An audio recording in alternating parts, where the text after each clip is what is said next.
This is my world. I would pay good money, the price of a movie ticket even, to see a f***ing animated kids movie that didn't start with narration. Like, is this now a f***ing requirement? Has it always been a requirement? I don't remember Mickey coming on in the opening scenes of Steamboat Willie and explicitly introducing his universe. This is me. I think it's apparent I need to rethink my life a little bit. Got a lot of ice. At that elevation and those temperatures, I imagine all you have is ice. So where did you get those frozen flowers, butterflies, and that giant pile of fruit? There's no way you're finding all that in this closed ecosystem. See, we have these laws that are written in stone, The stones are here to protect us. Common law. interpreted and enforced by the Stone Keeper. Oh, so he's pretty much Morgan Freeman in Wanted, reading that f***ing loom of fate bull. Like how the world was created when we all fell from the butt of the great sky yak. Good to know right off the bat that this movie will be dealing with religion and dogma in a nuanced and meaningful way. My favorite stone of all is the one that says the gong must be rung to wake the great glowing snail. Man, I don't care who came up with this story, but I sure do wish I knew that person's drug dealer. Up and at 'em, amigo. Time to ring the gong. Let's see, Smallfoot, Animal Crackers, The Lorax, Little Spirit, Hercules, Space Jam, a few things in post-production. Yep, I think we've got plenty of material to say Danny DeVito voices an adorable character in an animated movie cliche. I guess you could say I'm learning the ropes and the wheel and the crank. Damn, sounds like the puberty process for Christian Grey. Because there's literally no other way to ring a gong. Sarcastically meta-referencing the stupidity of your plot device does not in any way relieve you of the responsibility of said stupidity. Look at everybody there. Hang on, this is a musical? Man, I know Channing Tatum doesn't have a bad voice, but I'm not looking forward to listening to anyone other than Zendaya in this cast trying to carry off an entire song. If I'd known this was going to be a presentation of The Abominable Showman, I wouldn't have shown up for work today. Also, this song about the perfect village Migo lives in is essentially the polar opposite of the song Belle sings at the beginning of Beauty and the Beast. And because it's even worse by comparison to that classic, it's earning another sin. Look at everybody do their part, and they do it with a happy heart. Great, now the movie's ripping off Moana's How Far I'll Go, but has none of the rebellious heart of that movie. So this sucker earns another sin. You want another one, movie? Say the word. Just say the word. Instead of going to prison, you'll come here. Hey everyone, I get to do a practice gong. But don't they believe ringing the gong is the only way for the sun to come up? A practice gong would potentially shatter the space-time continuum, right? Soon you will join a long line of family greats. Geez, this movie cares as much about offending victims of chronic head trauma as the NFL commissioner. And your mom. Wish she was here to teach you. Yeah, but I thought Dorgle was the one that descended down the vaunted line of gong ringers, and this is specifically his job. Why is she immortalized, and what could she have taught to Migo? And why is she even dead? What purpose does that serve in all this story? Migo survives all of this. What is that? I can't be too sure, but from here it looks like Steve Trevor's back on his bullshit again. The physics of this plain insane fails mainly in my brain. Wow, we're just mowing down the cliches before the 10-minute mark, eh, movie? Let's check. The main character has a pratfall that's supposed to be hilarious because it's in super slow motion one off the list. Premature ejaculation? Now I know Migo has gotten you all very anxious with his little story. Man, this is so f***ing dismissive that it should immediately be obvious to at least some of the villagers that Stonekeeper is lying. This is like Elaine from Seinfeld asking, "And pray tell, what did the doorman say?" Well, the doorman certainly has a wild imagination, doesn't he? Telephone? Yahoo? Hottie mail? Look, I'm all for hilarious sign gags, but what does this even mean? Why does it say call back at the bottom? Why would you need to misspell telephone? Yeti. What? I bet seeing a Yeti is a pretty crazy occurrence. Might even be so scary that it's the fourth thing you mention to this stranger after you've told him you were in a fiery plane crash. Then were yanked off the side of a f***ing mountain by your parachute, and you're probably in need of immediate medical care. I get that he's probably in a bit of shock and all, but did he really just trek all the way from wherever he landed without even taking the parachute off? No wonder no one believes you. We believe you. You know, these believer assholes aren't exactly shy about their beliefs. They were actively proselytizing to the kids earlier about the existence of Smallfoot, so why haven't they been thrown out of the village like Migo? And don't tell Gwangi I said this, but he's a bit paranoid. Kolka talks to rocks like they can hear her. I've been told I'm pesky. Everyone in that f***ing village had a role, and was working to make the town run perfectly. So what role did the SES members play? Look, I love my father, but he isn't exactly what you would call open to new ideas. Dang it, Frozen Farley, that is not how air quotes work. They aren't a way of emphasizing something. They're a way to say something means something different than it does on the surface. It's called ironic sarcasm. Here's an example. This movie's gonna earn at least 10 awards for this moment alone. Because when I said awards, it really meant since. Got it now?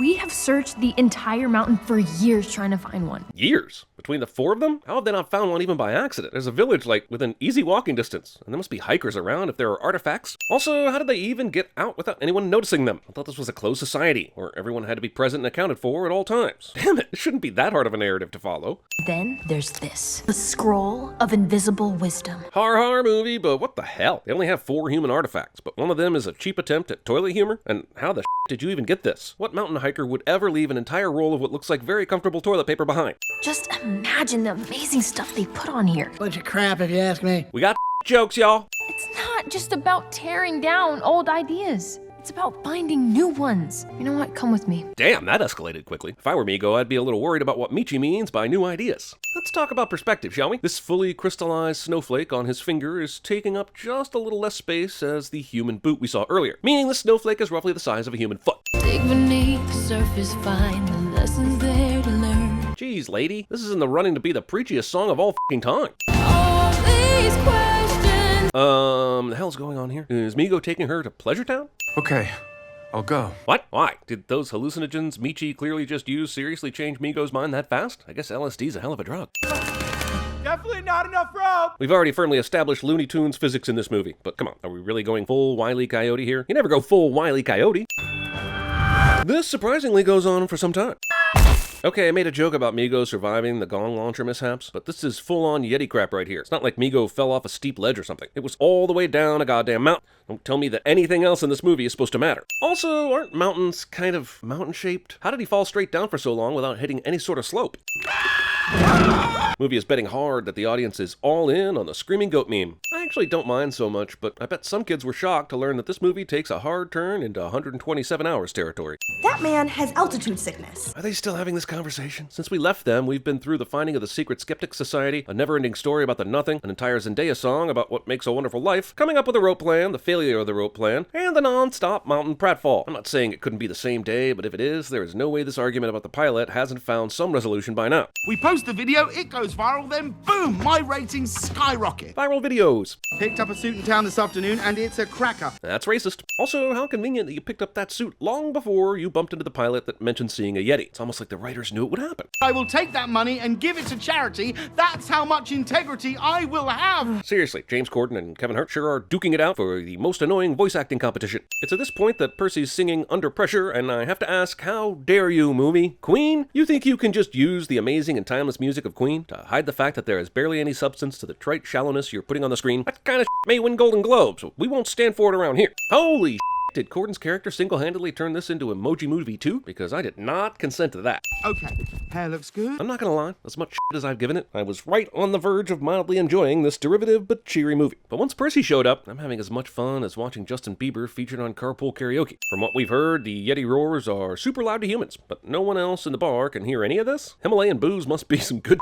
Smallfoot exists, suckers! Sure, but isn't the bigger story here that there's something under the clouds? I know that Smallfoot is an important discovery that's inconsistent with the stones, but the fact that there's a foundation to this mountain contradicts everything the society is based on. I consider doing a bonus round for all the times Chatham Tanning screams in this movie, but honestly, I don't have the energy. Just trust me that it's a f***ing lot, and for that, I'll add 20 cents. Wait, when did the Yetis discover fire? There was none of that in the village, right? How would he even know what wood is, considering his entire society is covered in permafrost? Huh, I guess I have Comcast out in Nepal. My husband is back there, sound asleep. I'm sorry. God damn it, yet another animated movie in which humans can't understand animals, but all the fucking animals, no matter what species, can understand each other. Except, I guess, for the goats, who just scream because they're dumb. Don't be stupid, Percy. Do not go back to help the big ferocious Yeti. Chicken Corden True here would be excellent at CinemaSins. Wait, those are stars, right? So where are the clouds? You know, the omnipresent manufactured steam clouds that extend well past this mountain and have kept the belief system of the Yetis in place for centuries. We're almost there. If Migo's never been down here before, how does he know this way up and how much further it will be before they arrive at the top?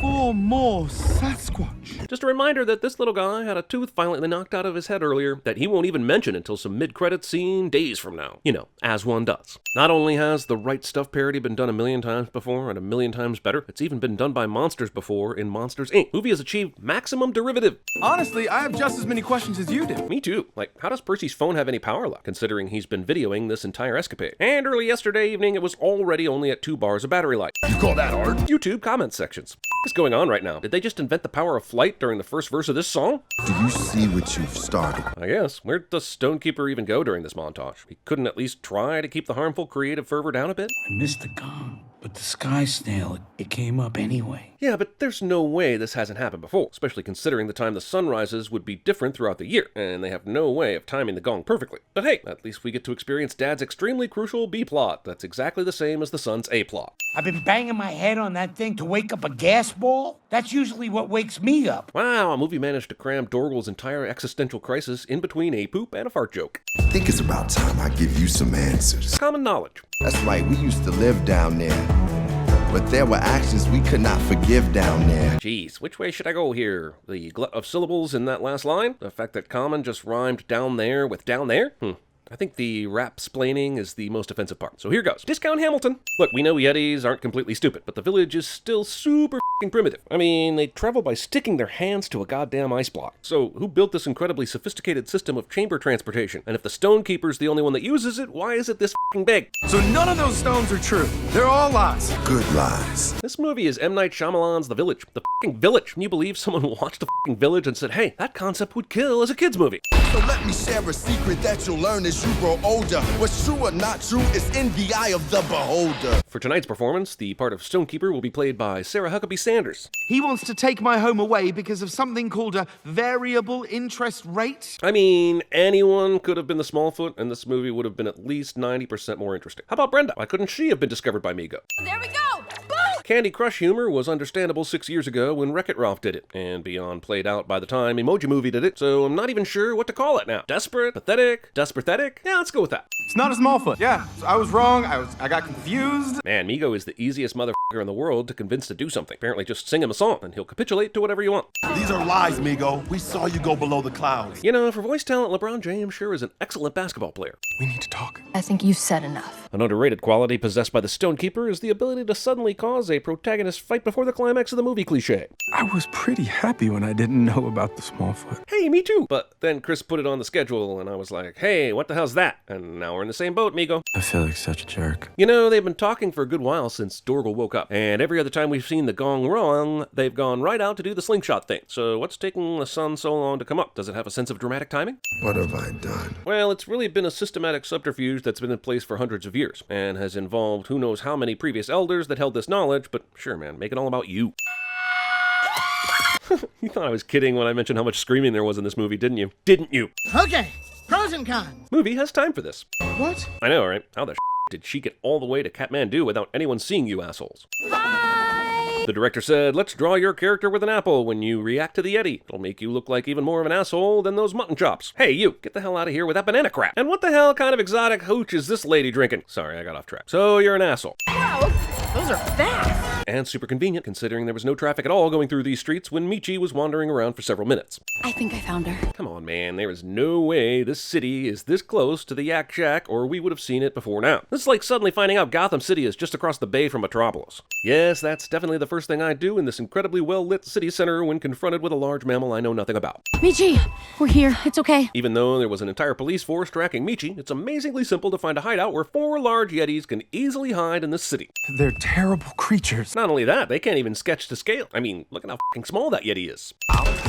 This Pac-Man gag is just clever enough to make me realize how unclever the rest of the movie is. I'm not gonna get him before I do! Can I get a current update on the status of these streets? Because the ones that can easily accommodate a snowmobile should not be the same ones on which the cruisers can easily navigate.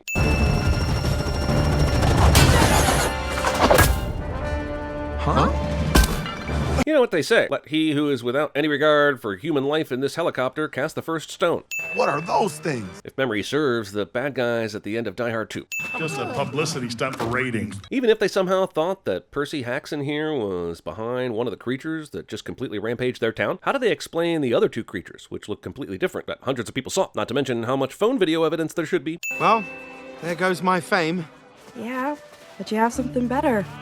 Integrity. How does Brenda know this? She wasn't in the woods when Percy shot Migo up, and it's not like he's had time to explain everything to her. The only thing more idiotic than the fact that this phone isn't lost, broken, or dead by now is that he would delete these pictures instead of backing them up somewhere for safekeeping, at least until he figured out a better way to introduce Yetis to the world. I love that little guy. I love you guys too. Don't do drugs, kids, even if they make it look like you'd have a bitchin' time on them, just like Migo here. I know that I said it wasn't a Smallfoot, but That wasn't true, and I'm sorry that I lied to you. And you should totally believe me now, even though I've changed my story several times within the last 48 hours. Nearly 30 straight seconds of standing and looking at each other. This fireworks shop had all of its merchandise explode at the same time, so there's no way there to even be a building here to clean up, let alone a sign. Not since Kendall Jenner used a can of Pepsi to unite us all has a police force so completely and easily converted to peace. Also, you could just tell everyone what the deal is, to fully contextualize the arrival of the Yeti and allay any concerns, right? Use your words, Percy. Use your words!